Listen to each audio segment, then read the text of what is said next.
Hi, I'm Robin. And I'm Chris. Together we're the Gen X couple.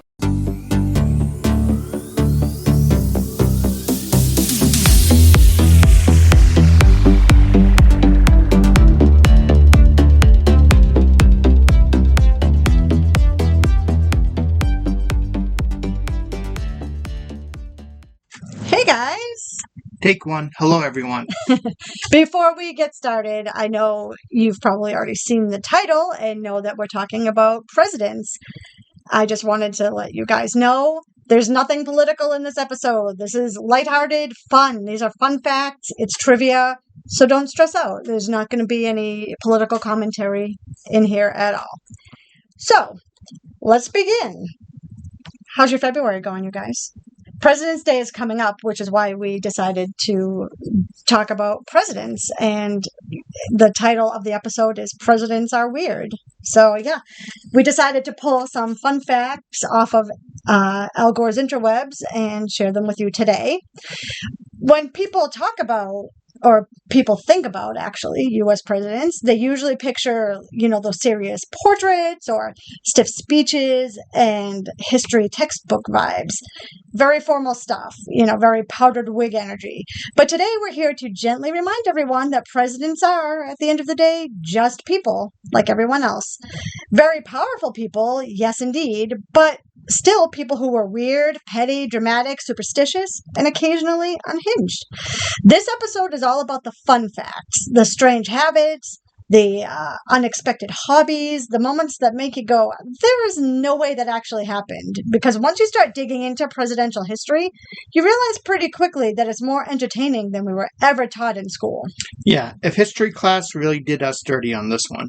Because if someone had told me that one president kept an alligator in the White House, or that another one got stuck in a bathtub, I would have paid attention immediately. Yeah, they should start with that stuff in get history your lessons. Attention grabber. Yeah, for real. But instead we got dates and wars and zero context for the absolute chaos happening behind the scenes. Mm-hmm. So today's episode is basically us reclaiming presidential history and saying, let's make this fun. Exactly. There's no pop quizzes in here. There's no memorizing the years that these events happened. Today, it's just stories and a reminder that the most powerful office in the country has always been occupied by deeply interesting human beings. So let's start with George Washington, who was the original icon. The OG. The OG. I mean, of course we have to start with George Washington because the myths surrounding him are so intense that it's easy to forget that he was a real person and not just a marble statue that came to life. So the first fun fact right out of the gate is that George Washington did not have wooden teeth. We've all heard that, right? You heard that when you were a kid? Yes. Yeah. Not true. It's one of the most persistent lies in American history. His dentures were actually made from a horrifying mix of materials, including animal teeth, human teeth, ivory, and metal, which is objectively worse than wooden teeth. So every time we joke about wooden teeth as kids, we were actually being generous. Way too generous. And on top of that, Washington was deeply uncomfortable with public speaking. This guy hated it, which is wild when you think about the fact that this guy led an entire revolution. Yeah, nothing says leadership like, please don't make me talk to anyone. Yeah, no, I get it though. I mean, who really loves public speaking? We do it if we have to, but I don't think anybody really gets up there and loves it. George Washington also loved dogs, like really, really loved dogs. Who doesn't? I feel like he and I are bonding over that one. Apparently, from what I found, he owned dozens of dogs throughout his life and is credited with helping develop the American foxhound. So while he was out there founding a nation, he was basically running an early dog breeding program. So the father of our country was also a dog guy. That tracks. So does that mean I could be president because I love marshmallows so much? I don't see why not. What are the requirements to run? Don't you just have to be a citizen? Yes. Yeah, go for it. So if George Washington was the stoic leader, John Adams was the guy who absolutely took things personally. One of my favorite John Adams facts is that he was extremely sensitive to criticism. Like if Twitter ever existed back then, he would not have survived. I don't know. He probably would have grown thicker skin, I bet. But he probably would have been arguing in the replies regardless. Definitely. He also had a very complicated relationship with Thomas Jefferson. They were friends, then enemies, then friends again, which honestly feels like very modern. Wasn't that from Hamilton? Yes. Yeah. They were their first frenemies. Yeah, which, if you've seen Hamilton, it was John Adams, right? Yes. Yeah. I was going to say, sometimes I get some of those early founding fathers mixed up. But if you've ever seen Hamilton, I think that explains their relationship perfectly. But the most poetic presidential fact of all time is that John Adams and Thomas Jefferson both died on the exact same day, July 4th, 1826, exactly 50 years after the Declaration of Independence. That is either fate or history being very dramatic on purpose. Yeah. Adams' last words were reportedly about Jefferson still being alive, which he was not, but the sentiment was still there. And then let's talk about Thomas Jefferson being an absolute menace, which again, I do believe we saw in Hamilton. I feel like they had a really good portrayal of him. So Thomas Jefferson was incredibly intelligent. He was deeply curious, and he was also kind of exhausting. He spoke multiple languages, redesigned parts of the White House, and was obsessed with inventions. He even invented a rotating book stand so that he could read multiple books at once, which I love, actually. I don't think I knew that until I wrote this down, but I kind of love that. Yeah, it feels like something a guy would invent just to flex. He also kept a pet mockingbird named Dick that he let fly freely around the White House. The bird would perch on his shoulder during meals. I know. Imagine going to a presidential dinner all fancy and there's just a bird loose. No, I would run because Chris knows this about me, but I have a fear of birds. I would have gone running so fast out of that White House, it wouldn't have been funny. But another thing about Jefferson is that he loved ice cream. Love this guy. Like, Jefferson loved it, though. He brought one of the earliest ice cream recipes to America from France. So Thomas Jefferson walked so modern dessert culture could run. Yes, and thank you. Next is Abraham Lincoln, and he's usually remembered as serious and solemn, but the man was actually hilarious. He loved telling jokes and funny stories, especially awkward ones. Yeah, I love that. I love learning stuff like this.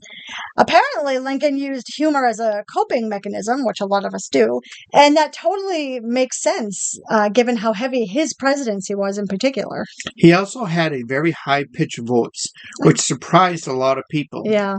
So if you're imagining a deep, booming, dramatic voice, it was apparently the opposite. Yeah, that's exactly what I picture when you look at him. Too. Because he's got that stoic look, and I think he was really tall. So I did always picture him with a deep, booming voice. And while we're on the topic of Lincoln, he was a champion wrestler. Legitimately, he reportedly only lost one match out of hundreds.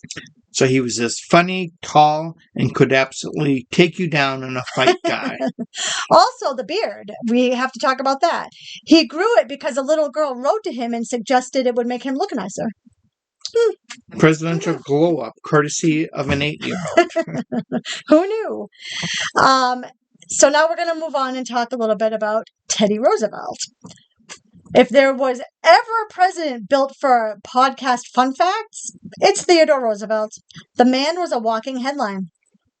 This is the president who got shot during a speech and then finished the speech anyway. Yeah, that is amazing. He literally said it would take more than that to kill a bull moose, which was his nickname, because of course it was. He boxed in the White House. He practiced judo.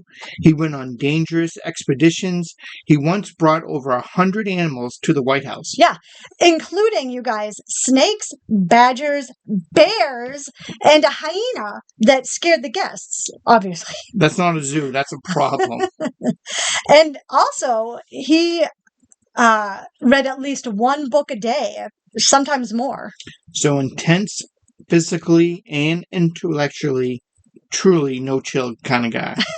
Yeah, I didn't know any of this stuff before doing the research. It's amazing.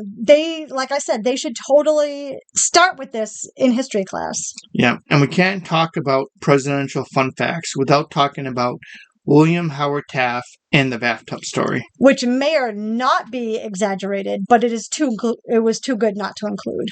The story goes that Taft got stuck in a White House bathtub, and they had to install a larger one afterwards. Yeah, was he a big guy? I don't even know. We should Google a picture of him. I don't even know what he looked like. But even if it's not fully true, it became part of his legacy, which feels kind of unfair, but is also kind of iconic. Imagine being known for the guy that got stuck in a bathtub. That's fat shaming. I don't know. That's why I asked what he looked like. Because what if it was just a super small bathtub? Yeah. He also later became Chief Justice of the Supreme Court, which was actually his dream job. Yeah. So imagine being remembered for being stuck in a bathtub when you were the Chief Justice of the Supreme Court. Anyway, we're going to talk a little bit about presidents and their very questionable pet choices now. So this is one of my favorite ways to humanize presidents, by talking about their pets, because nothing brings powerful men back down to earth like the fact that many of them made absolutely unhinged animal choices. So, of course, you could have a dog or a cat as a pet, sure. But the White House has historically been home to some deeply questionable pets. For example, John Quincy Adams owned an alligator.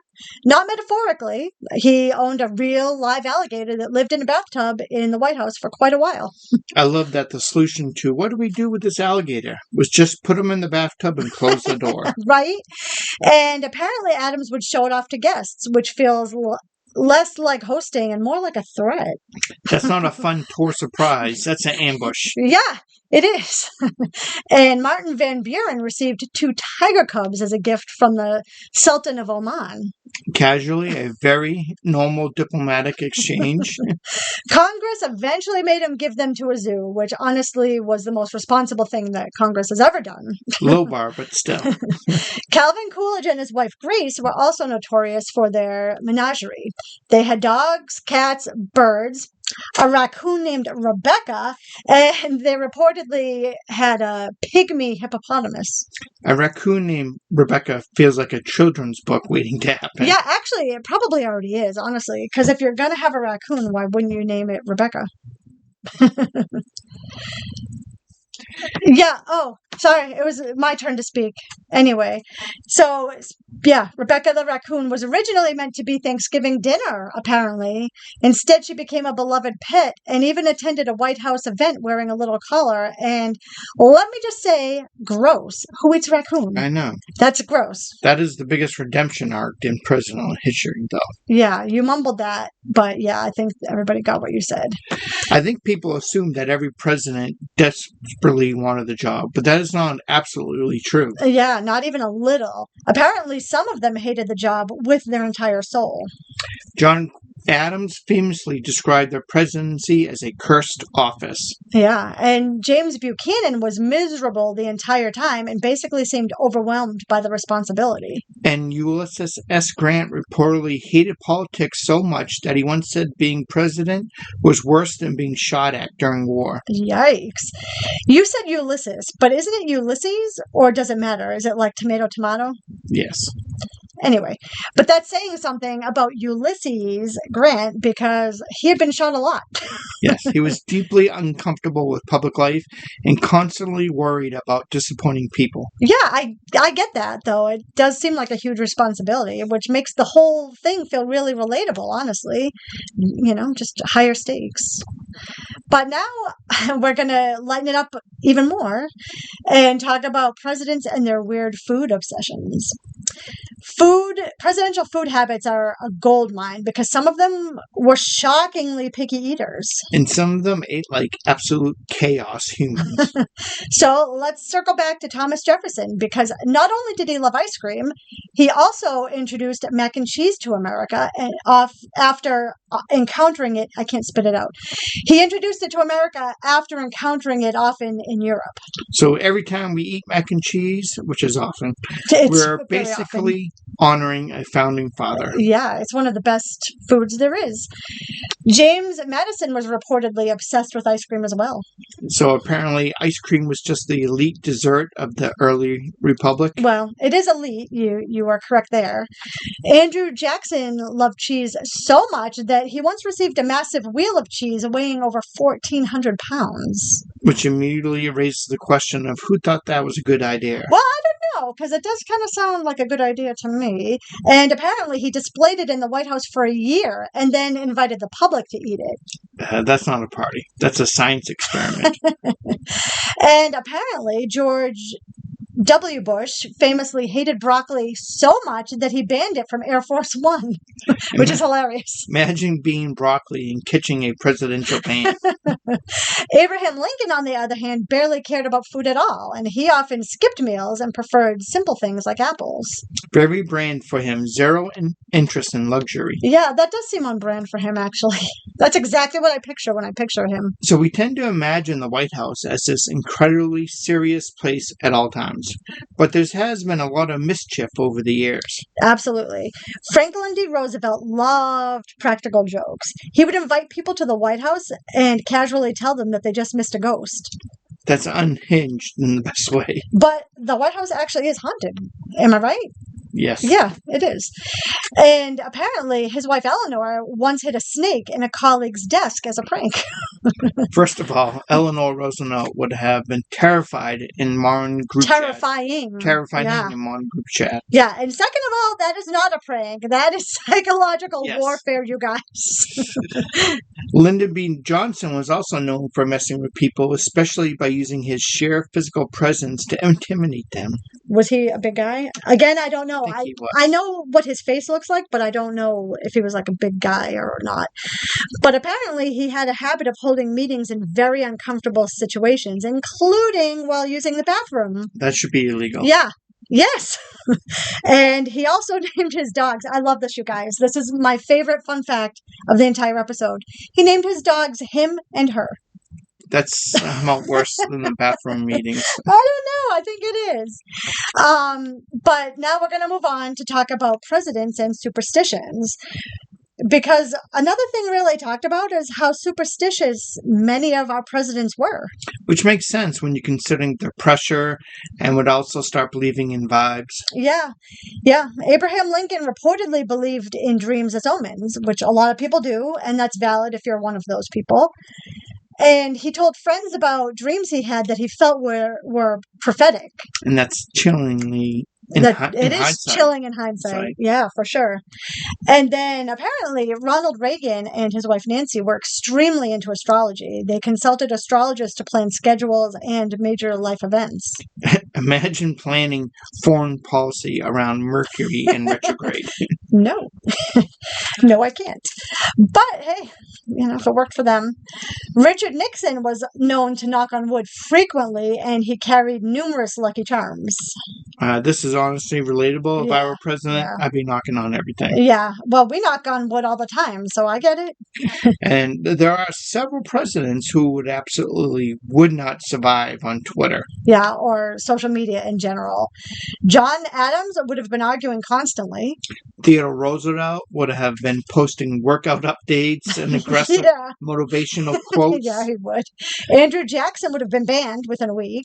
And Thomas Jefferson would have had a podcast where he talked for like 3 hours uninterrupted. Yeah, with no microphone discipline. Zero. I think the reason that episodes like this resonate, though, is because they remind us that history isn't just dates and policies. It's actual people. These are people with weird habits, strong opinions, insecurities, and quirks. So understanding that absolutely doesn't diminish their impact. It just makes them more real to us. It also makes history feel accessible, like something you can enjoy instead of endure. Exactly. Presidents weren't born iconic. They were human first. And some of them also had secret talents. So some of the hidden talents are completely surprising, too. So, for example, James Garfield, the 20th president, could write Latin with one hand and Greek with the other simultaneously. Wait, that is crazy. One hand in Latin, the other in Greek? Yeah. That's insane. It is insane. And he could do this while speaking out loud, reportedly. So he was basically a human multitasking machine. Imagine that, though. I don't know if it's true. I found it in several sources. But imagine that's incredible if he could do that. So he was basically a walking AI before electricity was common. Yeah, basically. And Woodrow Wilson was a talented pianist, so much so that he often played for guests in the White House. And Calvin Coolidge, believe it or not, could play the violin, and he sometimes performed publicly. So if there was ever a presidential talent show, it would have been wild. Absolutely. And this is another fun one that I love. Thomas Jefferson could juggle, which is, well, like, who doesn't want a president who can juggle while writing the Declaration of Independence? I think that should be a requirement. Yeah. Yeah, for all presidents, they need to learn how to juggle. I like it. So the interpersonal side of the presidency is full of fun stuff, too. Some friendships and rivalries are downright bizarre. Yeah. Take Abraham Lincoln and Edwin Stanton, his Secretary of War. Wait, is that even still a title? We don't have a Secretary of War anymore, do we? Or do we? Wouldn't it be like Homeland Security? No, Secretary of War. Do we have, or Secretary of Defense? Yeah. But it's not called Secretary of War, right? No. I don't know, you guys. I'm getting my own history lesson here. Anyway, so Abe and Ed started off as awkward colleagues, and then they became a really effective team, though Lincoln reportedly joked that Stanton was the only person he trusted to murder him if necessary. That is either ultimate trust or extreme paranoia. Probably a little of both. And then John Adams and Thomas Jefferson, they were frenemies for decades. Sometimes they were friends, sometimes they weren't speaking to each other at all, until they reconciled right before they both died, which is poetic and totally dramatic. Which makes you wonder how much modern politics owes to unresolved grudges. And then Theodore Roosevelt had a rivalry with his head of state. How do I say that? Elihu Root. Did I say that right? Yes. Elihu. And that rivalry basically amounted to nonstop teasing and challenges about everything from hunting skills to reading ability. I know. Imagine getting roasted by your boss in front of the cabinet. That's terrifying. It is. And we're going to talk about some presidential health scares and medical facts now. So some presidents were surprisingly fragile. Franklin Pierce, who I don't even think I've ever heard of until I did this research. Have you heard of him? You probably have, because you know all this stuff. But he's one of those guys that blends in. Actually, they probably talk about him in the Hall of Presidents at Disney. Yes. But I zone out. I'm zoned out so far by that point in that attraction that I don't even listen anymore. Anyway, Franklin Pierce was a chronic drinker and reportedly had a nervous temperament. William Henry Harrison, another guy, who was this guy, famously gave the longest inaugural speech in history. It was over 2 hours, you guys, in the freezing rain. And then he caught pneumonia shortly afterward, dying a month into his pregnancy. Yes, it really took long speeches have consequences to the next level. Yeah. And Woodrow Wilson, he suffered a massive stroke while in office that left him partially paralyzed. His wife, Edith, essentially ran the executive branch for a while. That's wild to think about. Some of these health issues were catastrophic and completely shaped history, but they often overshadowed by policy discussions. I love that you said catastrophic correctly. Good job, Faye. And then let's talk about James Garfield again, who survived an assassination attempt for 80 days, but then died because medical care at the time was so poor. But he spent over 2 months in pain while the doctors tried and failed over and over again to save him. And that was brutal. I know. A Poor guy. reminder that history is full of what-ifs that hinge on something as human as health. Yeah. And then we're going to get into some fun facts that sound fake, but they're true. And many of you think that we're making them up. We're not. For example, Andrew Johnson had a very unusual collection. He saved a lot of snakes and reportedly had a pet parrot that he carried around the White House. Snakes and parrots, that's like a peak chaos. I love it. Yeah. And JFK won a Pulitzer Prize, which is weird because he didn't actually write the book himself. Ghostwriting existed, but technically he still got credit for it. I feel like that should have been on a game show called Fake It, but Make It History. And Gerald Ford was a model before he became president, literally. He posed for magazines and advertisements in the 1940s. So Ford walked the runway before walking into the Oval Office. Very presidential. Yep. And Nixon collected dog statues, and he had an extensive stamp collection, which is much less exciting than some of the other examples we just gave you, but it was pretty super cute in a weird way. And at the end of the day, these weird, fun, and sometimes absurd facts about presidents do more than entertain. Yeah. They remind us that history isn't just policies and wars. It's people making choices and having quirks and failing, succeeding, and sometimes just being very human in a public office. And it honestly makes you wonder what future presidents will be remembered for. Presidential TikTok videos, viral moments, pet snakes. Yeah, probably all of it. But human has a way of scrolling. I'm scrolling on my phone, so I said scrolling, but I was going to say catching. History has a way of catching up with humanity's weirdness. And with that, obviously I can't speak. I want to thank you for spending this time with us, learning about presidents in a way that makes them fun, weird, and completely humanizes them. And if nothing else, we hope you learned something you actually remember, like an alligator in the White House, or a president who was also a champion wrestler. Yeah, or name the dogs him and her, because that's actually awesome.